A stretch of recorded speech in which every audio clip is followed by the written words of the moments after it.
ඉතින් ඒක රස තමයි බලන්න යන්නේ පට්ට දීලා බලන්නේ අර ඉතින් අවුලක් නැහැ මේක ඉතින් සැර පාටක් තමයි තියෙන්නේ ඉතින් guys මේ රතු පාට පැකට් එකේ තමයි තියෙන්නේ විස්තරේ දැන් ඒකට දැම්මට පස්සේ ආයෙ ඉතින් ගින්දර වගේ තියෙනවා පැකට් දෙකම දැම්ම අර රතු පාට එකයි අනිත් එකයි අවුලක් නැහැ මේ සැර පාටයි මං හිතන විදිහට ඉවරයි කියලා තමයි හිතන්නේ මං එච්චර සැර නැති ඇති කියලා හිතනවා අවුලක් නැහැ කියලා අල මොකද්ද වෙන්නේ කියලා ඉතින් අපි ප්ලේට් එකට දාගමු දැන් ප්ලේට් එකට දැම්මා guys සරයි guys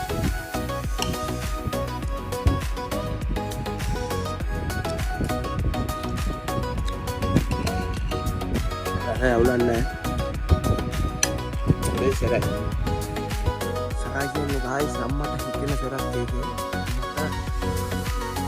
තරහ ගන්න බෑ ආයෙකින් ටොයිලට් එකට ඉටන් යනවා එච්චර සරයි පට්ට සරයි ඉතින් මං කියන්නේ ඉතින් කවුරුත් try කරන්න එපා ඒක සරයි උපරිම පට්ට සරයි තරහ ගන්න බෑ guys අම්මෝ මම ඉන්නේ දුක චොකලට් එකක් වගේ කෑවා එච්චර සරයි